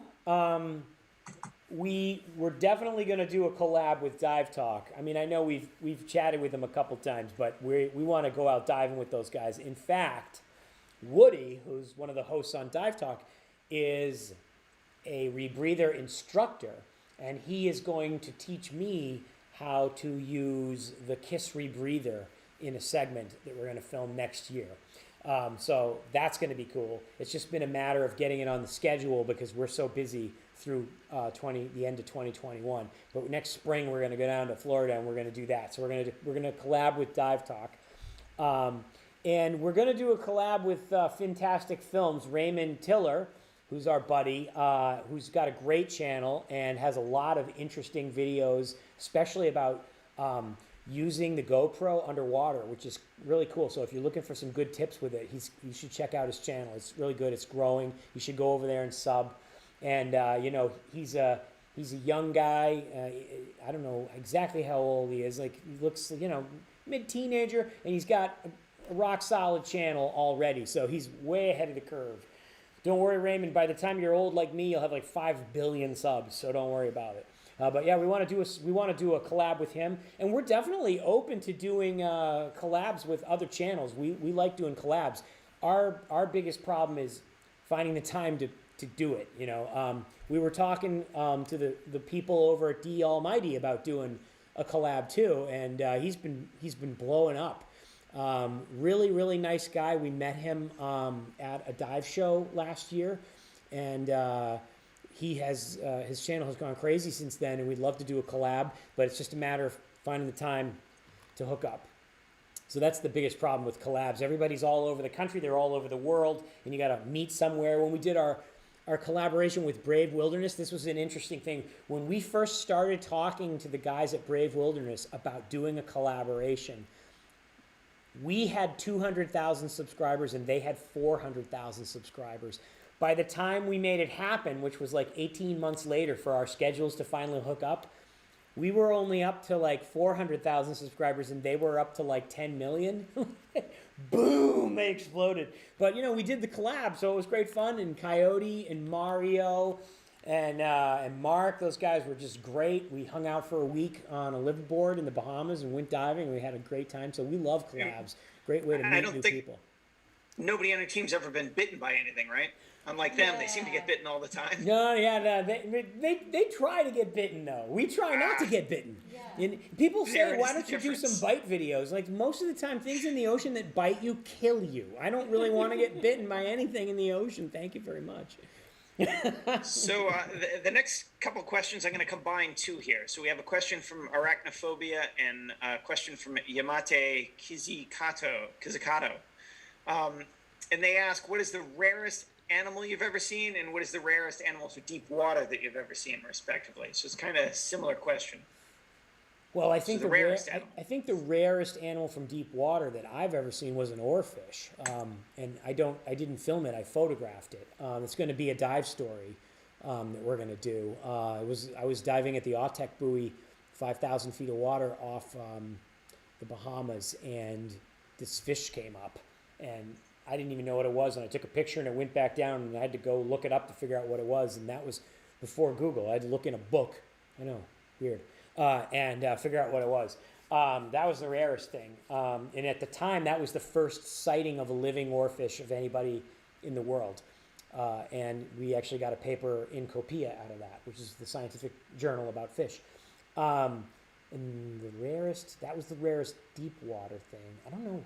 That's probably the rarest of both. Like, I can't think of anything. Yeah. Have you seen anything else rare? We've seen some rare things, but not that rare. Not that rare. Not that rare. No, that's, Pretty rare. 1 in multi-million kind of Yeah. rare. So, yeah. We saw a pretty rare fish on our blackwater dive. We did, yeah, the ribbon fish. Yeah, the ribbon fish. We saw a ribbon fish. That's another deep water fish. Yep. But I don't think it's as rare as an oarfish, but pretty rare. Yeah. It was a funny story. So we're going out on our first blackwater dive. Okay, and we're going out with Bill Walker's Dive Adventures in West Palm. Yep. And the boat was full of regulars, like people that go on this dive all the time. They're local regulars, and they all know the names of all the things that they see. And me and Zach are the new guys, and we don't know what anything is or whatever. We're just going out, and they're talking about, oh, I want to see the ribbon fish. Oh, I've never seen one. I hope we see one. And someone's got a picture of one on their phone. Like, I took it last week. This is what it looks like. Oh, you're so lucky you saw that. Oh, whatever. So we're like, okay, we'll probably never see that. We'll probably just see some ctenophores and a jellyfish and call it a day. So we go in, and at the end of the dive, we found a ribbon fish, right? I didn't even know if it was, I didn't know. I'm just filming it. It's really shiny. No idea what it was. I didn't know what it was. It's like, we come up and we're showing the people, hey, we filmed this. What's this? And they were like, we hate you. They were very jealous. Yeah, beginner's luck. That's It was beginner's luck. We found a ribbon fish. Beginner's luck. Yeah. There we go. What else So, we got? Yeah, Brian Huff has a great question. Ooh. What video would you like to remake? Oh, there's so many I'd like to remake. I'd like to remake the entire first season because they were all in standard definition, and they look like they were shot with a potato. So I'd like Such a resolution geek you are. I know. I'd like to. Nerd. We get a lot of comments on why does this video? It's a good video. Why does it look like it was shot with a potato? And the answer is because it was shot, in 2005 with a standard definition camera. A lot of people don't realize that even though our first season of the show on television started in 2008, we did the pilot much sooner than that, much earlier than that, and it circulated around the TV networks for a while and never got picked up. And then a lot of the content that was in the first season that started airing on PBS in 2008 was actually shot as part of other television projects we were doing in 2003 through 2007. And all the shark episodes that came out of the first season were shot during a shoot we were doing for National Geographic on sharks, where we traveled all over the world, and we were piggybacking these Blue World episodes on top of it, thinking, oh, this series is probably going to come out someday, so we'll just work on it, even though we don't have a contract yet. And so that stuff is old, man. Like, that stuff is old. I mean, you can tell, just look at it. I look like I'm 13 in some of those videos. I mean, I'm like 25 in some of those videos. I was very young. And so, yeah, I'd like to go back and redo those. And at this point, now we're shooting in 8K. I'd like to redo all the HD episodes too, at least some of them, at least the ones that are really good, the Greenland sharks, man. I think that's the one that's the answer. The one I want to redo the most is the Greenland shark episode in a higher resolution. Well, I imagine a lot of the audience doesn't realize that your early stuff, like when you were young, was all black and white because it had to be, right? I'm not that old, Todd. The other thought is the stuff that won't be there later, like the wrecks and things. The things that'll go away. Yeah, but you like the Rex more than I do, darling. Do you want to redo some Rex? Planes. I want the planes before they go away. Yeah. If we should get a close up of the poster behind. Can you? I want you guys to see this. So we're in our office, and Zach's going to use the. He's going to use the live. You got it on there. Yep. So this is a poster on our office wall. We did a film called The Silent Wrecks of Kwajalein Atoll back in 2001. And that diver on there is my lovely wife Christine in her rebreather. And that is a Corsair. Is that a Corsair? That's a Corsair at a place called the Airplane Graveyard. And in season 1, we did an episode on the Airplane Graveyard. So if you haven't seen it, you should go check it out. And I think we both agree we'd love to go back there. Oh, in a heartbeat. But you can't just go, because it's a military base. You have to have special permission to get there. So I don't think we're going to be going back there anytime soon. That plane flew in World War II. And at the end of the war, they took the electronics out and dumped it in the lagoon, and it landed just like that. Wow. 120 feet down to the sand. And yes, it has a propeller stuffed in the cockpit, because they wanted to get rid of the propeller, and they stuffed it in the cockpit. So it didn't crash. No. They at the end of the war, they had all these planes that were too beat up to salvage. So they would take whatever out of them they could salvage, the gauges or the engine or whatever was still good. And they put them all on a barge, and they took them half a mile offshore, and they literally just pushed them into the ocean. And so there's an area on the bottom of the ocean about the size of maybe a football field that's got several dozen World War II planes. Really cool. I'd love to go back there. Yeah. So, viewer DF asked, have you guys had any true emergencies while diving? I think Blue World Plus probably covers some of this, but, again, it's a little bit subject to interpretation. True emergencies. I don't feel like we've ever had a true emergency. Not well diving. I mean, we had someone break a leg on a land. Yeah, we're pretty self-aware and do our best to avoid getting into a situation. Yeah, where, no, I don't where think we're actually in an emergency. Yeah, we haven't had any true emergencies. No.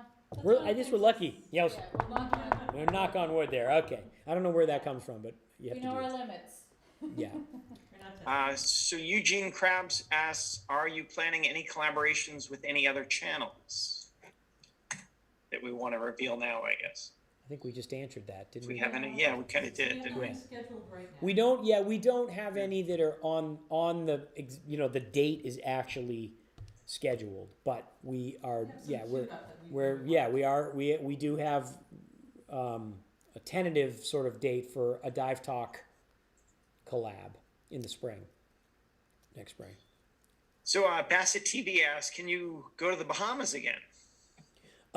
We go to the Bahamas whenever possible. We love the Bahamas. The Bahamas provide us with many, many amazing shooting opportunities, and we have not been to even a small fraction of the number of the islands in the Bahamas. So definitely we will be back to the Bahamas. I don't know exactly when, but at some point. We were just there. When were we just there? We were just there like 2 months ago. Yeah, the Dolphin Dream, right? Yeah, we were on the Dolphin Dream. Scotty's boat, which is an Scotty. excellent boat. Yeah, it's awesome. If somebody's looking for shark diving and dolphin adventures, Captain Scotty and the Dolphin Dream's the way to go. Yep. DolphinDreamTeam.com is his website. Yeah, in a heartbeat. Yeah. It's a great boat, great crew. Definitely. What else? So Aaron Naren asks, sir, may I know what is your mindset when you are cave diving? What is my mindset? Todd, what's your mindset? I didn't break it, Jonathan did. I didn't break it, Jonathan did.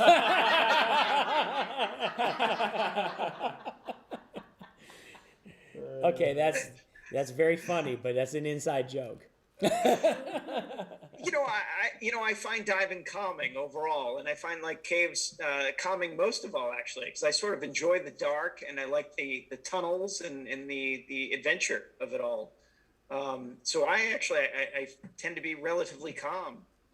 I think more calm than I am at the surface for sure while cave diving. It's very peaceful. It's not for everybody. You can certainly get lost in your thoughts, I think, and especially in longer dives, like when we were in the Fanghorn Forest and we're doing that half-mile swim and 90 minutes plus a deco ahead of us. It's very easy to like run your mind down a rat hole, but you just try not to worry about that really, because you've planned for it, and your planning should take care of it. I'm with you. I find cave diving very peaceful.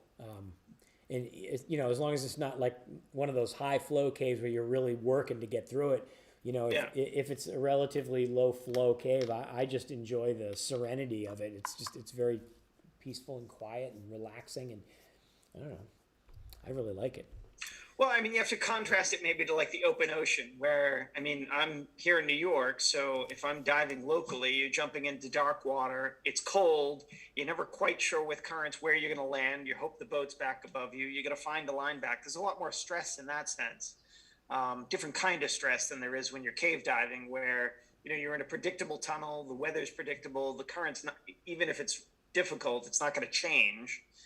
So the environment's more consistent and much more predictable, and that allows you to know what you're in for. Yeah, exactly.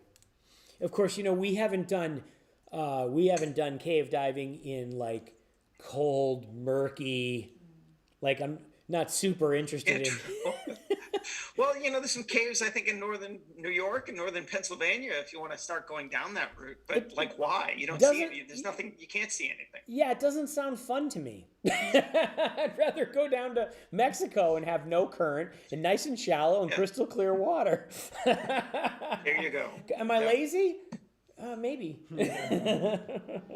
Well, I guess it's whether you're in it for the adventure or strictly the exploration. The exploration, I think, is that next level, and that's when you're willing to brave things like the cold uncomfort of Pennsylvania, just to enter a cave that really nobody will probably enter again. So Dive Talk is asking, question for Todd and Jonathan, springs with flow or no flow?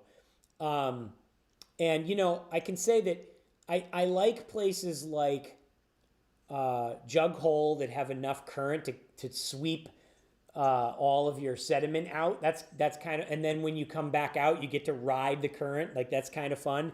But if it's so much current that it's really work to get, you know, to get up into the cave, like when we did the ocean caves in Exuma that were just a ton of current, and you're like pulling yourself along to get in.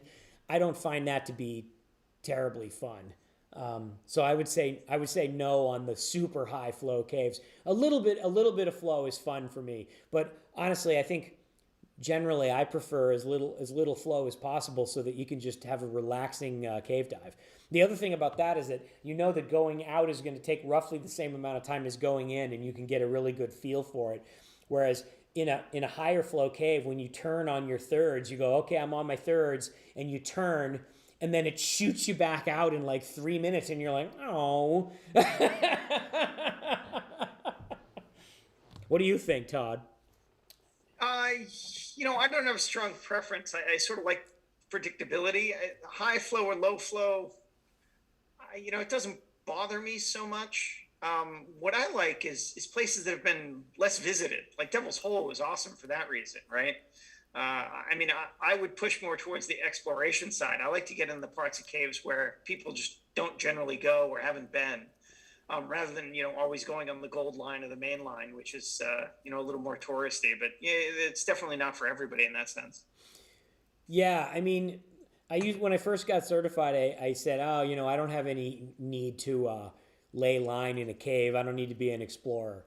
But I think I actually would love to sometime go down a passage that nobody's laid any line in before, and lay some line in a new passage. I think that would be kind of fun. But to me, I would rather film the cave than explore the cave. I'm perfectly happy to let somebody else be the explorer, and I'll be the cameraman filming them be the explorer. That's pretty much fine with me.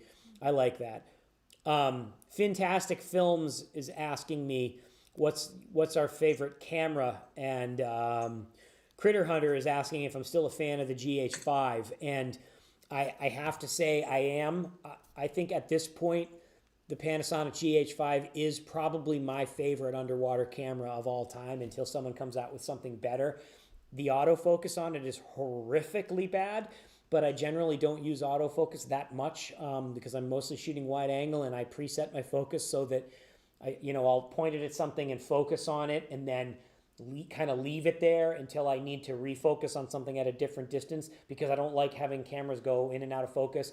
And even though like Sony's autofocus is really, really good, it's way better than Panasonic's, it still will occasionally seek on you, and it'll always do that right in the best part of your shot. So since I'm not using the autofocus that much, I really love the GH5 for all of the other features that it has. It's just a terrific, terrific underwater camera. for so many reasons. It would be boring to list them all. Until someone comes out with a better one, I've been anxiously awaiting the GH6 to see what they're going to do with that. And they just announced, what is it, the GH5S? And it doesn't look like there's enough improvement to warrant upgrading to it, at least for us.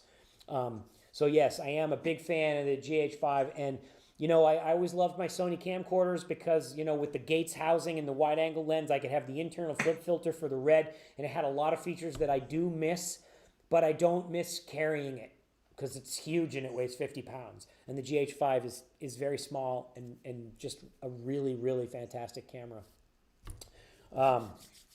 What else? Yeah, so there's a few more questions, but Tony Yoder, who I guess is 8 years old, he wants to know what the largest sea creature you've ever seen is. Well, you think it's a humpback or a sperm whale? Which one was bigger?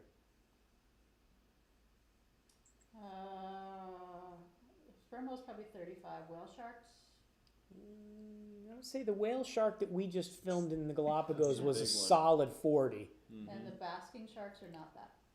Basking sharks go 35. I think the humpbacks. The humpbacks? I think the humpbacks are bigger than the whale sharks. I think a humpback whale is probably the biggest animal that I've filmed. They don't get much bigger than that. Howard Hall has filmed blue whales. That's the biggest you can get. We have not filmed them. Not maybe yet. Maybe someday. Not yet. Maybe get bigger than that. Yeah. So, humpbacks. Yeah, I mean, Mo is saying it's a sperm whale. Sperm whales do get bigger than humpbacks, but that's the big males, and I don't think we've ever been in the water with one of the big males. No. I think we were only in the water with the females, and they only get to be about 35. Right, yeah. So I think the humpbacks that we've been with have been bigger than the sperm whales. Yeah, because the males were there. All right, what else we got, Todd? All right, so we got a couple that we could probably get through quickly, these next three. DF asks, have you looked into doing an episode on the Lost Sea in Tennessee? The who? I don't believe we have. I'm not even quite sure We need help. where that is. Lost Sea in Tennessee? There's a lost sea in Tennessee? I mean, maybe it's still lost. That's why we don't know about it. Wow. So Shannon Loper asks, have you ever done an Alaska Sea Otters documentary? And I don't think we have. No. On the list. They are crazy adorable. Yeah. They are very adorable. Marilyn Alvarez asks, and I think this comes up quite a bit, so it's worth addressing. Do you eat seafood? And she says she has an evil grin when she asks that. The answer is no, I do not eat seafood. And it is because fish are friends, not food. No, I also tell people I have a professional relationship with the marine life. I don't eat them. They don't eat me. It all works out. The reality of it is that my thing with seafood is that fishing is not sustainable. Commercial fishing, like I don't have a problem with someone on a dock with a fishing pole catching a fish and eating it for dinner. My problem is commercial fishing on the scale that it's being done right now is completely unsustainable. And if you imagine if we got our other food by just scooping it out of the wild, if we flew helicopters over the forest and we just netted up all the birds and that's where we got chicken. It's not sustainable. The oceans can't be treated like that. We're depleting the oceans at a rate that's just completely unacceptable. And I do not believe that you can be a part of the solution if you're a part of the problem. It's unconscionable to me. So when I see people who complain about people harassing the marine life and making the pufferfish puff or something for an image while they're scarfing down shrimp, kind of makes me physically sick. So, I'll tell you guys a story. I was in a restaurant a couple of years ago. I know everybody's heard this story. I was in a restaurant a couple of years ago. There were two couples sitting together. This was a restaurant in Curacao. I was on a magazine assignment. I was by myself. So I'm sitting alone at a table. The next table over, there's two couples. They're sitting at the table. And I can overhear their conversation. They say, oh, we're not going to come back here next year. There's no fish anymore. The reefs don't look any healthy. I can't believe there's no fish on the reef. And then the waiter comes over and says, can I take your order? And all four of them ordered the local seafood. They ordered snapper, they ordered grouper, And I'm just thinking, where do you think it comes from, you guys? Like, why do you think there's no fish on the reefs? Like, order the chicken, dude. They're farmed. So I don't have a problem with people eating beef or people eating chicken. They're farmed. I know that that's not perfect environmentally either, but people have to eat something. So I'm just saying I'm going to eat things that are farmed. I don't have a problem with farmed fish as long as it's done sustainably, which in some places it is, and in some places it isn't. So yeah, I don't eat seafood. Well, yeah, I mean, I think the bottom line becomes we don't eat wildlife, right? We with don't. Farm fish is tricky because the problem with farm fish is that they feed fish to the fish. That's what fish eat, right? Right. So if you're trying to farm, like they're trying to farm tuna now, and it takes about 40 pounds of other fish feed to make 1 pound of farmed tuna. Right. So it doesn't actually solve the problem. It No. just shifts it. Right. It just allows you to use, so-called trash fish to feed the good fish. But, there's no trash fish. All the fish are good fish. They sell it as farmed, so people think, oh, this is an ethically sourced fish, but it's really No. doesn't actually address the problem. Until they can make the food, they feed the farmed fish out of plants. That it's not sustainable. It's not. It's not environmentally. It's not environmentally good. So yes, I am not a fish eater, and this is why the fish don't eat me, because they know that I'm a good guy that likes them. I'm protecting the fish, right? Everybody? Yeah, right. That's the story, and we're gonna stick with that. Yeah, no, and it's not because I don't like fish. I mean, there's many fish that I do like. I have sad to say, I do like a tuna sandwich just as much as the next guy, and I do like a nice haddock, but I don't eat it. Can't do I it. think everything on the planet likes tuna. That's the problem with tuna. Yeah, that's the problem. It's like with chicken. Chicken of the sea. It's very apropos. Yes. So Hen and Lower asks, what was and this is a little hard question to answer. What was the funnest dive you had done? What is the funnest dive? It's a great question, but yeah, kind of hard to answer. It's like picking one of your children. What's your funnest child? I think for you, MBL or Aquarius. That was super fun, but Dolphins are really fun. yeah. Bighorn was a lot of fun. Yeah, everything's so much fun. What about you, Zach? Do you have a The whale sharks, 100%. Oh, that was your funnest dive. Yeah, That was your funnest dive. He doesn't have any trouble picking his funnest That one, dive. I mean, the sharks in the Bahamas was a real fun dive too, I thought. But the whale sharks, I mean, that was. It's very hard not to be excited by swimming with an animal that's that big. Yeah, I mean, it was, yeah. Especially an animal that doesn't want to eat you that's that big. Exactly. But they don't want to eat me because I don't eat seafood. Yeah, Galapagos offers a lot. Yeah, it's pretty awesome. Yeah. So Clara Forcelli asks, have we ever planned on going to Pantanal? I'm not sure where that is. I'm assuming somewhere in Italy, but Sure, let's go. Love to. Put on the list. You don't have to ask me twice to go to Italy. yeah. I'm all in. I want to go to Italy. I've never been to Italy. She's been to Italy. She's been to Italy. Have you been to Italy? I have not been to See, Italy. we haven't I been would to love Italy. to go to Italy. Noah, have you been to Italy? Oh no, you're not allowed Italy to it leave the is. office. Let's go to Italy. Yeah. I'm all for that. We definitely want to go to Italy. So, yeah, next we have Andrea Signorelli. Who did you get permission from to film in Kwajalein, in the Kwajalein episode? Okay, so Kwajalein was an inside job because one of my best friends, Tom Krasuski, who is on the board of directors of Oceanic Research Group, worked there for a few years, and because he worked there, he was working for a company that's one of the contractors that maintains the facilities on the islands. He was able to work a deal where he got us permission to get on the island, and we were his guests, which means that he was responsible for us if we did anything wrong. He's the one who would get in trouble. So, if you don't have like a friend or a relative that works there, I don't even know how the heck you'd get on the island. Yeah, it's tricky. It's very, very tightly controlled because it's a U.S. military base, the whole island. Yeah, you need military orders to get off the plane. Yeah. So yeah, that was how we did it. We had an inside man.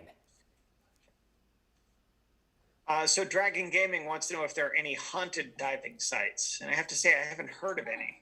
Haunted? Yeah, haunted. Have you Oh, heard of any absolutely. ghost stories? That wreck in Lake Champlain. Champlain, totally haunted. Oh yeah. Felt like it. It was spooky. It was very spooky. I did not have good vibes on that wreck. Yes. Mm-mm. No. Tugboat. Go watch that episode with the tugboat. Tell me that isn't a haunted wreck. Totally. All right. Good to know. So Cesar Lopez asks, have you ever thought about Mono Island in Puerto Rico? You know, we've been meaning to get down to Puerto Rico. Christine over here is fluent in Spanish, so she can help us get around. But we got to go down to Puerto Rico. And I think Todd, don't they have cave diving there? That's a good question. I think they do. They got to have cave diving there. So it could be a destination where we can get enough episodes to make it worth it. Yeah, no, we should look into that. Yeah. It should be relatively easy access. We have some friends there as well. So yeah, so that would be great. So A.V. Bowden has the question, what is your worst travel experience? Do you know who A.V. Bowden is? Don't throw him under the bus. I'm not gonna throw him under the bus. That's Andrew Bodenstein. I know. That's our man Andrew. What's up, Andrew? Question. We're good friends with the whole Bodenstein clan, and actually his older brother Daniel just built a big custom camera system for us that we can't talk about. But yes, what was the question again for Andrew? Sorry. What is your worst travel experience? I know without question. I can tell you what my worst travel experience was in Egypt. Yeah, Egypt. Egypt was the worst. They were so horrible to us. It was just unbelievable. It was like they hate tourists. They hate people coming to their country to spend money and film things. Yeah, it was. All of them. Just the people you were in the airport with. Apparently, those people in the airport did not take kindly to us at all. Horrible experience. Not that I have anything wrong with, Egypt, the country. Just saying the customs people are mean. They're mean. Yeah, there was just an overall unfriendly vibe. It was a very unfriendly vibe. What? Just seal that deal for not going back to Egypt. Right, we're not going back to Egypt anytime soon. They're gonna have a picture of me at the airport. Arrest this man. Any other? We're getting towards 9 o'clock. It's getting time to wrap this up, you guys. Let's get to 100. Come on, We three more. gotta get to 100. We need 3 more subscribers. We got about 5 more questions here on the list. All right, we so got 5. AB, have you ever seen a giant or colossal squid? I think we did an episode on giant squid, right? We have never seen a giant or colossal squid, unfortunately. What were the squid that we did in not squid? Sorry, that was octopus. Yes, we've done the giant Pacific octopus, no squid. We are trying to do an episode on Humboldt squid. They used to show up periodically off Baja, and in the past few years they haven't been showing up. So we've been trying to do that episode, but we hopefully we'll get down there to do that. Humboldt squid are not as big as giant squid. I mean, they're only like 6 feet long, but still, can you imagine a 6-foot squid? That's a big squid. That's a very big squid. Right. There you go. As long as they're not So grabbing you. Adam Hayes asks, have you ever done an episode in Socorro Island? No, it's on our bucket list. Julia's been there. I've been there. Tell us about it. I loved it. It was, what did we see? Great mantas and, well, not that that's the only place you see them, but lots of fun with sea lions. And beautiful reefs, and yeah, it was, I did Socorro and, the other direction of Baja as well. And I'm forgetting the name of that. La Paz? I No. think La Paz is one of the stops. Yeah. But that whole area I would highly recommend for us to get on a beautiful little board and go out there, and especially the giant mantas. They're very fun. They enjoyed the bubbles very, very much. Well, we have an offer to go down there. Oh yeah? Yes. With What's that? I forget the name of the boat. It's I don't know the boat. It's this is very bad for PR when I can't remember the name of the boat. In any case, we have an offer to go down. We actually have 2 offers to go down there. We have an offer from Aggressor Fleet and an offer from Undersea Hunter. Who's the boat that the company that makes the the satellite monitors. Nautilus. Nautilus. Yeah. The answer is yes. Yes, we're gonna go down there. We're gonna do that. Love to do that. And we hit 100. We did. You did? Excellent. Yay! So I've got 3 more questions on the list. 3 more and questions. after Go that, for it. I've got to wrap it up. But so Dive Talk asks, when the 3 of you are diving, who's typically the line guy? And how do you guys line up in the cave diving team typically? Who's typically the line guy? Well, we Usually- mostly take turns because nobody wants to be the line guy. Everybody wants to be the cameraman. But I mean, Todd, you usually take one for the team and volunteer. Yeah, I don't mind being the line guy. But usually we have whoever, if we're using a local guide, it's usually the local guide that will have run the reels so that we can work the cameras. I think that's most commonly how we did it. But and some of the trips where it's just us and we're not using a local guide, like trips down to Florida, then yeah, I've been running the reels or we've been taking turns. Yeah, and we, when we do cave segments, as much as possible, if we can, we try to use a local guide that knows the cave, because they usually have this, first of all, they know all the cool things in the cave, but they have this infectious enthusiasm for that particular site that they're taking us to, and it just adds a little fun rather than us bumbling around trying to find something interesting. So, when we, for example, we're going down to the mill pond in, where the heck is that now? I'm losing my mind. Tallahassee. It's near Tallahassee, but it's in, Todd, where is that? It's in Merritt's Mill Pond. Merritt's Mill. We're going to Merritt's Mill Pond in a month and a half or so, and we're going to hook up with Ed Sorensen, who's sort of a local legend. Well, not a local, he's an international cave diving celebrity, but in that area he's the local legend, and he knows all the caves, and we're going to go out with him. And we could certainly do the cave dives without him, but I mean, doing it with him is going to be like 5 times more interesting because he knows the caves, and it's fun to go out with the guy who is the expert. So then we'll make him do the line, and then we can all film. Yeah, when we're with somebody that's local, it just adds so much more to the experience Right. and the storytelling too, right? Because they tell us, potentially some of the history, some of the behind-the-scenes stories, and we try to feed that into making the stories. Exactly. So, yeah. So 2 more questions. We have Dragon Gaming. What is the smallest animal that you've filmed? What is the smallest? Oh, That's a good answer. Yeah. Yeah. Film some We've filmed plankton. Yeah, I mean, we did once do a plankton net, and we put plankton under a microscope, and we filmed that. So, but that wasn't diving. So that's probably that's the smallest animal that we filmed, but we weren't underwater. When we were underwater, it's probably the pygmy seahorse, which are like the size of this.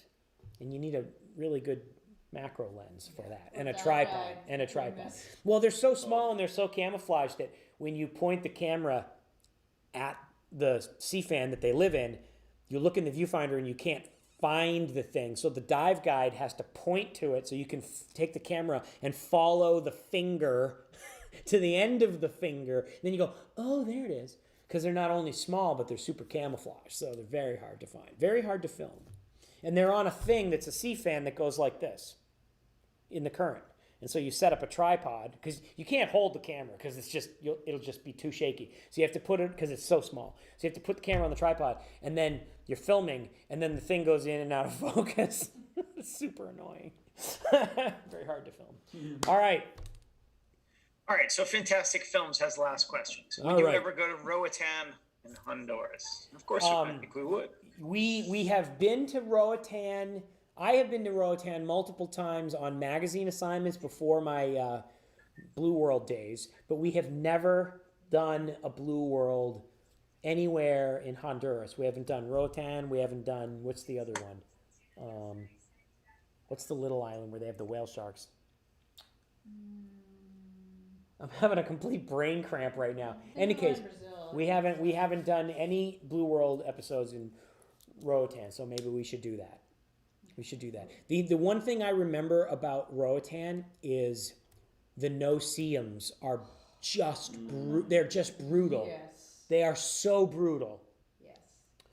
So That's one strike against going there. All right, everybody.